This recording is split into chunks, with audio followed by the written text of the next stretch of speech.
I never liked the Beatles.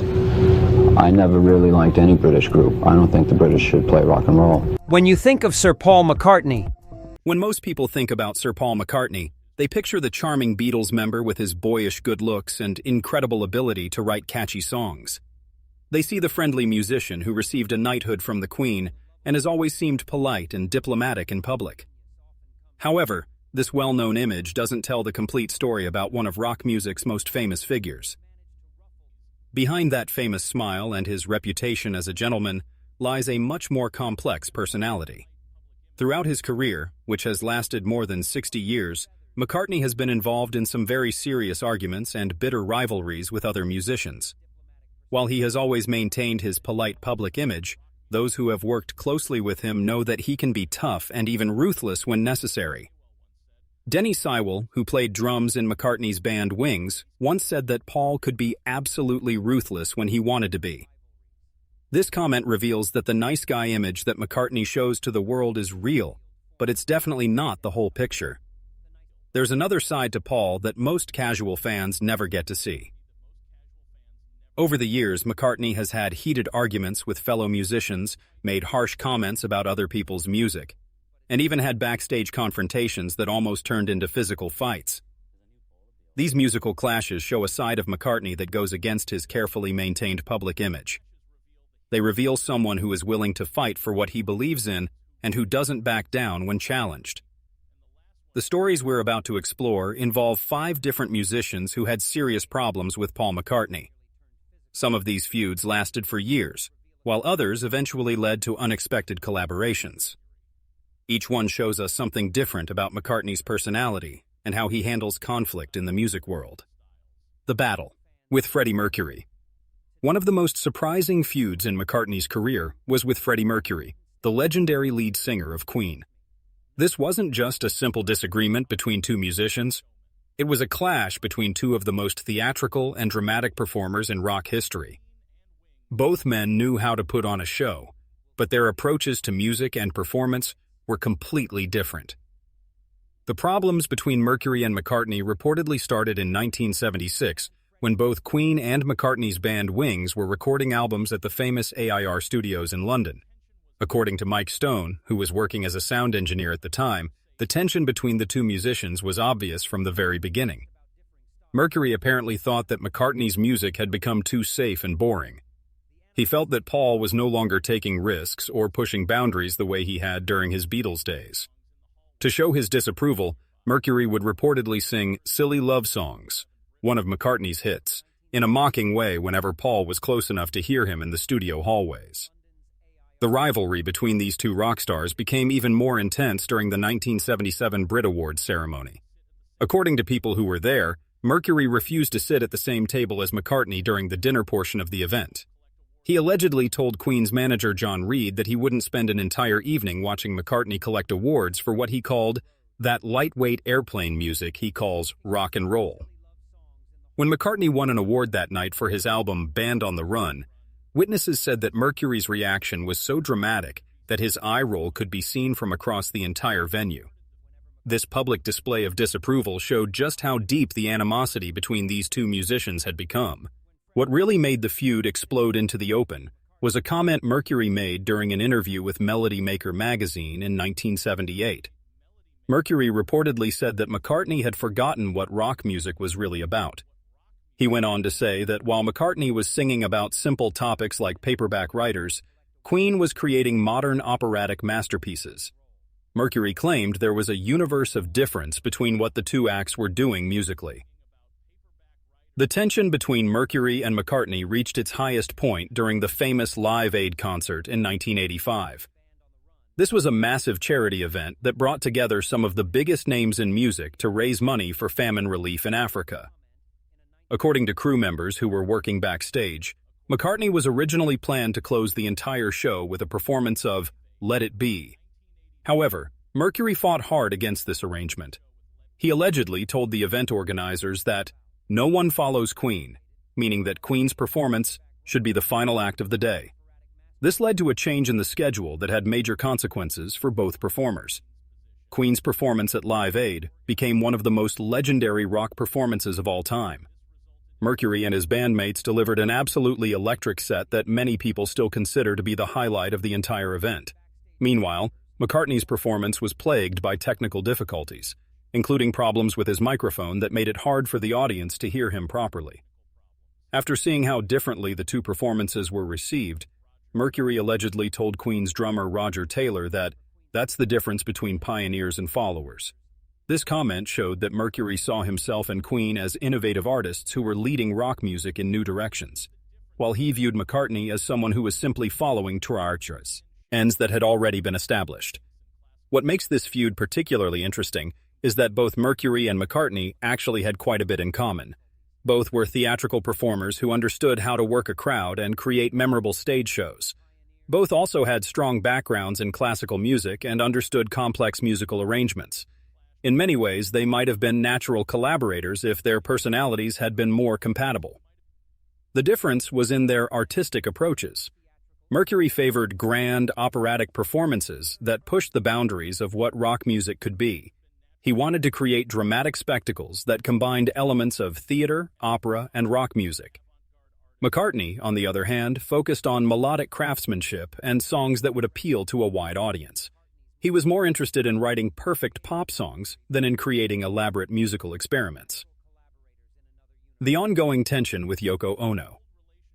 The relationship between Paul McCartney and Yoko Ono is one of the most well-documented feuds in rock history, but most people don't realize just how deep and long-lasting this musical animosity really was. While their frosty relationship became legendary after the Beatles broke up, the problems between them started much earlier and continued for decades.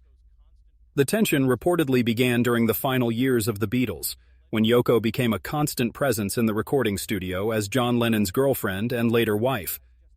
McCartney apparently resented having someone who wasn't a band member sitting in on their recording sessions and offering opinions about their music.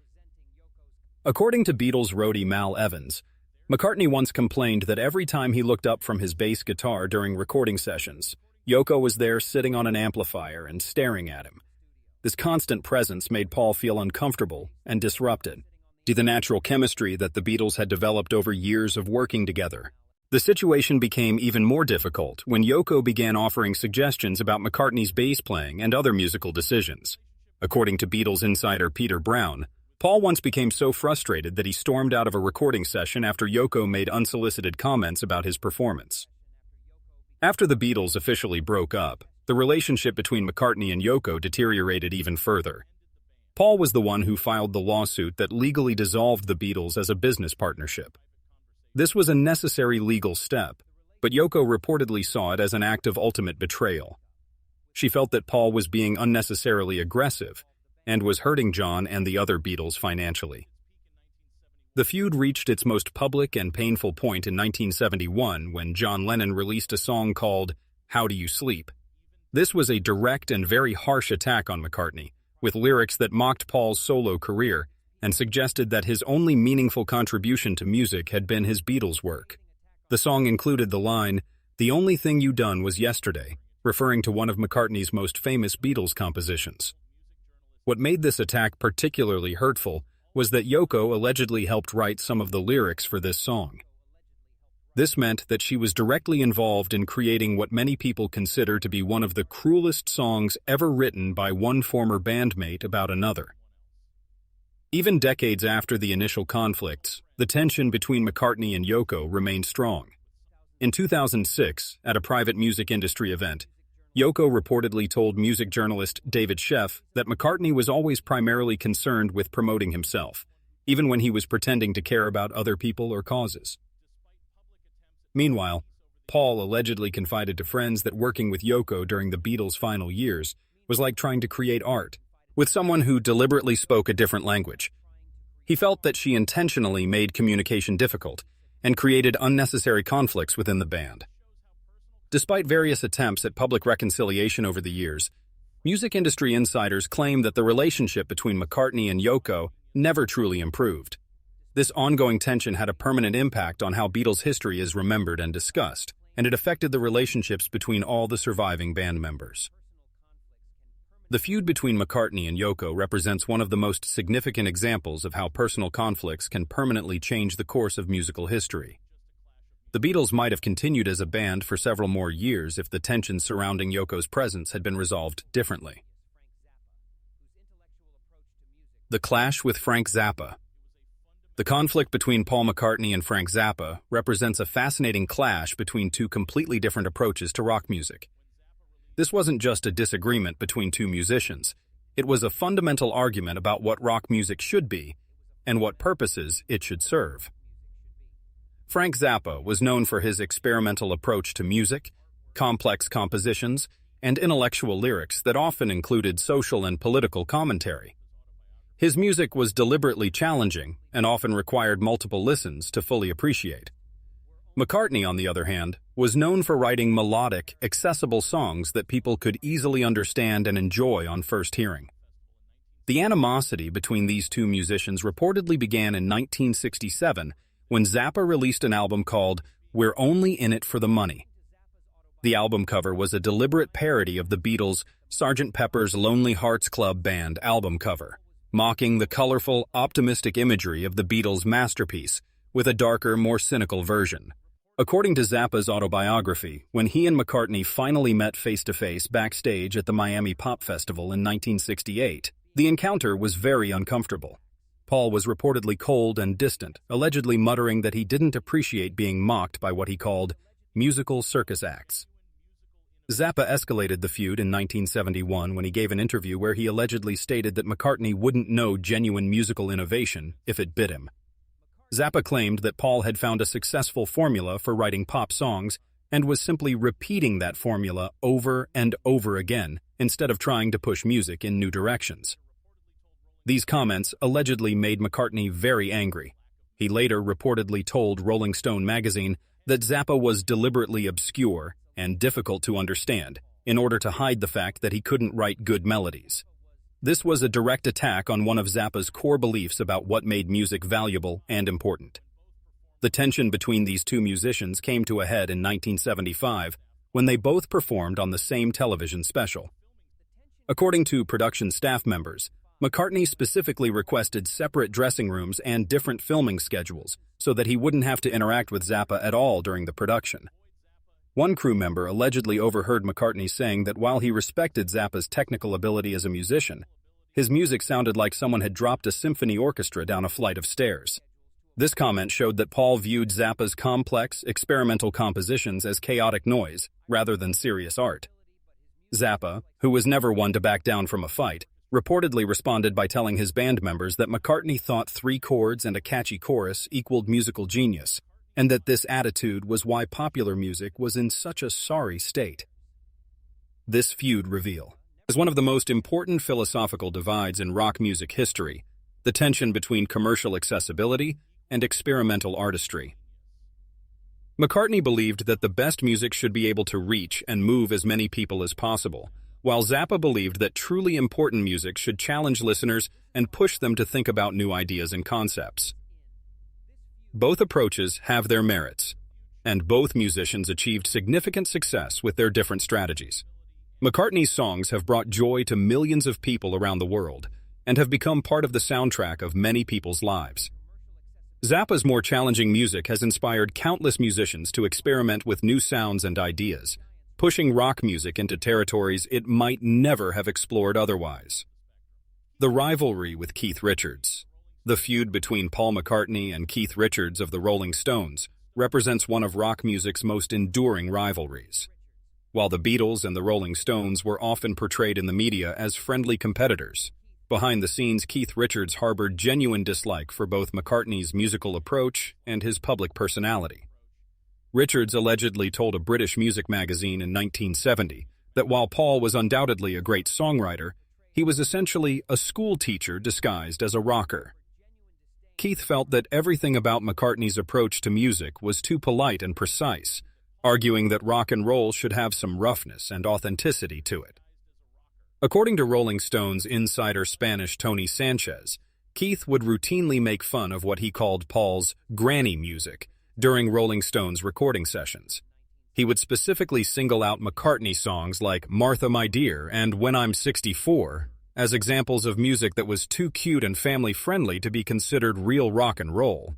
The animosity between Richards and McCartney became more intense in 1967 when the Rolling Stones released an album called Their Satanic Majesty's Request.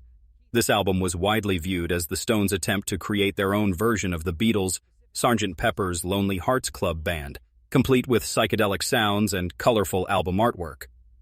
When Their Satanic Majesty's Request received mixed reviews from critics and didn't sell as well as expected, Keith reportedly blamed McCartney directly. He told friends that Paul had tricked the Rolling Stones into playing a game that wasn't suited to their strengths, and that they had fallen for it. Richards vowed that the Stones would never again try to copy the Beatles' approach to making music. Perhaps the most revealing incident occurred during a backstage encounter at the Rock and Roll Hall of Fame ceremony in 1988. According to witnesses, when McCartney approached Richards and tried to compliment his performance that evening, Keith allegedly replied sarcastically, telling Paul to save his pleasantries for press conferences, and adding that at least John Lennon had some edge to his personality. This comment was particularly cutting because it came at a time when McCartney was still dealing with the loss of John Lennon, who had been murdered in 1980. Richards was essentially saying that he had more respect for Lennon's rebellious, uncompromising attitude than for McCartney's more diplomatic approach to public relations. The conflict between these two musicians represented one of rock music's central tensions: the difference between McCartney's focus on melodic craftsmanship and Richards' emphasis on raw authenticity. Keith believed that rock music should be dangerous and unpredictable, while Paul believed that the best rock music combined rebellion with strong songwriting and musical sophistication. In a rare guarded moment during a 2003 documentary, Keith reportedly summarized his feelings about McCartney by saying that Paul was playing at being a rocker, while some people actually were rockers. This comment suggested that Richards viewed McCartney as someone who was performing a role rather than expressing his authentic self through music. Despite this personal friction, both musicians have publicly maintained a facade of mutual respect over the years. This demonstrates how rock music's biggest personalities often keep their true feelings private, maintaining professional relationships even when they have serious personal disagreements. The rivalry between McCartney and Richards also reflects the broader competition between the Beatles and the Rolling Stones, two bands that dominated rock music in the 1960s and helped define what rock and roll could be. While the Beatles focused on studio innovation and melodic complexity, the Stones emphasized live performance energy and blues-based authenticity. The painful feud with John Lennon. Perhaps the most shocking and painful feud in Paul McCartney's career was with his own Beatles bandmate and songwriting partner John Lennon.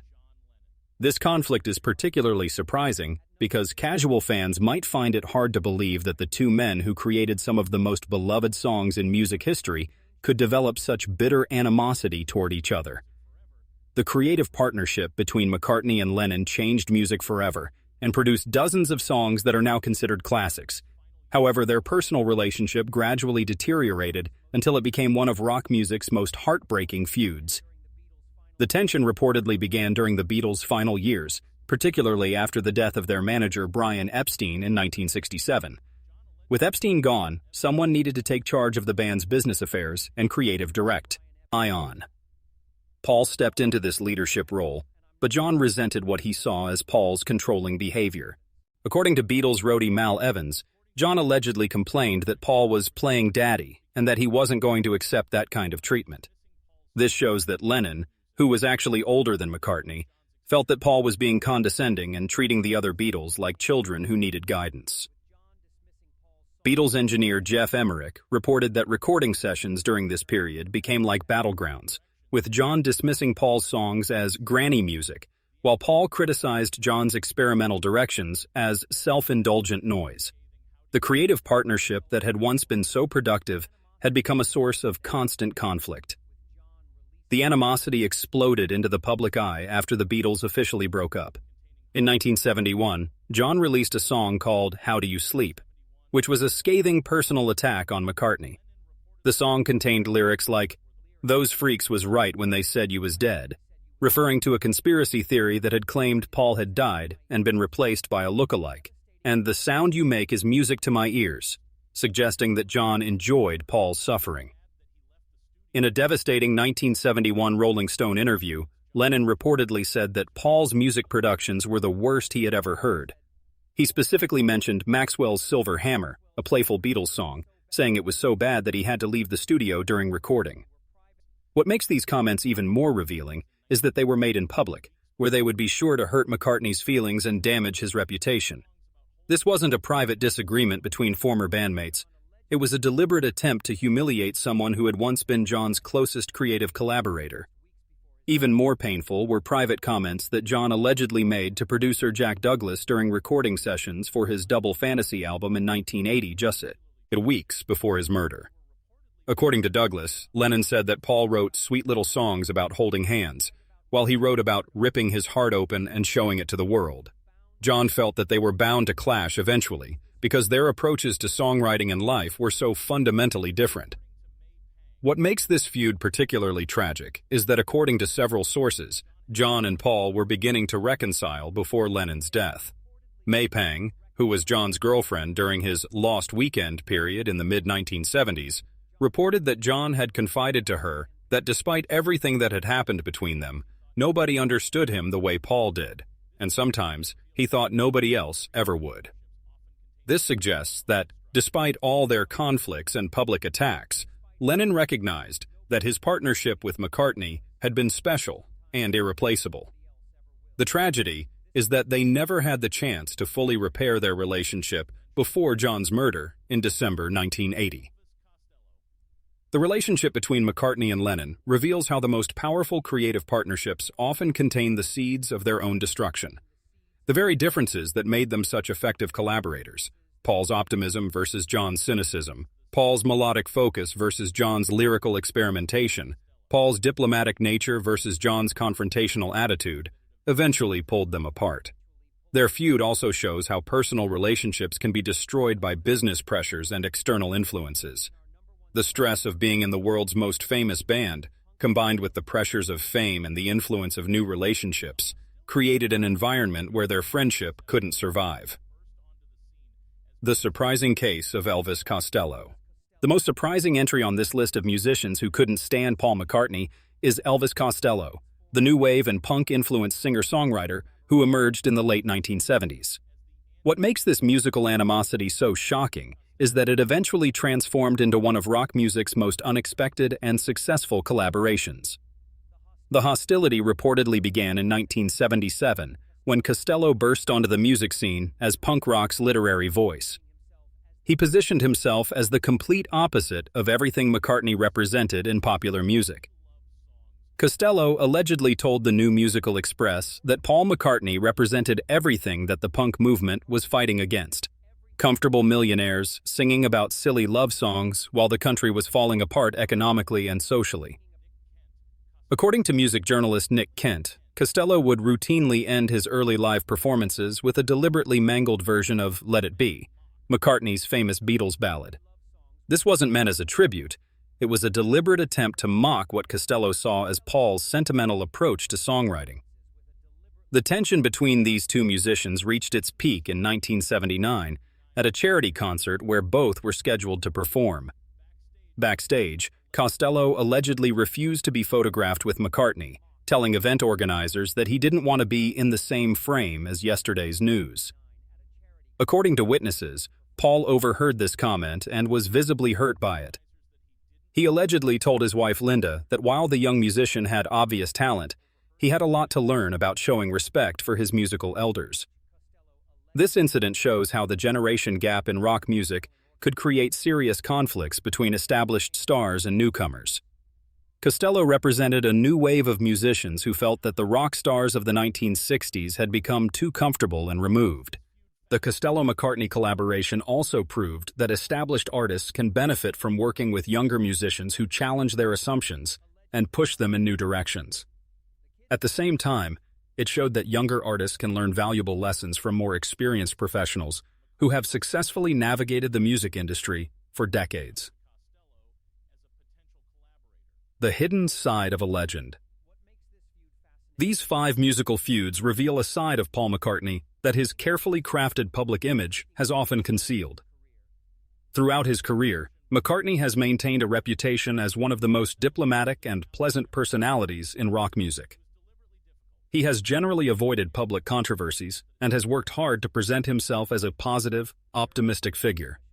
However, these conflicts show that McCartney is much more complex than his public image suggests. When challenged or criticized, he has shown that he can be just as tough and uncompromising as any other rock star. Whether he was fighting for creative control during the Beatles' final years, defending his musical legacy against critics like Frank Zappa, or dealing with personal attacks from former friends like John Lennon, Paul proved that he wasn't always the cheerful, easygoing Beatle that many people imagined him to be. These feuds also reveal the intense competitive nature of the music industry and how personal relationships can be affected by artistic disagreements. In many cases, the conflicts weren't really about personal dislike. They were about different philosophies regarding what music should be and what purposes it should serve. The story of McCartney's various feuds also demonstrates how time can change relationships and perspectives. Some conflicts, like his feud with Yoko Ono, seem to have remained frozen in time, never fully resolving despite decades passing. Others, like his relationship with Elvis Costello, transformed completely, turning former enemies into creative collaborators. Perhaps most importantly, these stories show that even the most successful and beloved musicians are human beings with complex personalities, strong opinions, and the capacity for both generosity and pettiness. McCartney's willingness to engage in these conflicts and his ability to move past some of them reveals someone who is passionate about his art and willing to fight for what he believes in. The fact that McCartney was able to maintain his career and reputation despite these various feuds also speaks to his resilience and professionalism. He learned how to separate his personal feelings from his public persona, and he continued to create music and perform for his fans regardless of whatever conflicts were happening behind the scenes. These musical rivalries have become part of rock and roll folklore, and they help us understand the creative process and the personalities behind some of our most beloved songs. They remind us that great art often comes from tension, disagreement, and the clash between different visions of what music can be. In the end, Paul McCartney's various feuds and rivalries have probably made his music better and more interesting than it would have been otherwise. The challenges and criticisms he faced forced him to continue growing as an artist and to never become too comfortable with his success. Whether he was responding to punk rock criticism or classical music snobbery, these conflicts kept him engaged and creative throughout his long career. Understanding these hidden aspects of McCartney's personality and career helps us appreciate both his music and his humanity more fully. He emerges from these stories not as a perfect, always pleasant figure, but as a complex, passionate artist who has navigated the challenges of fame, creativity, and personal relations. Hips with remarkable success over more than 6 decades in the music industry.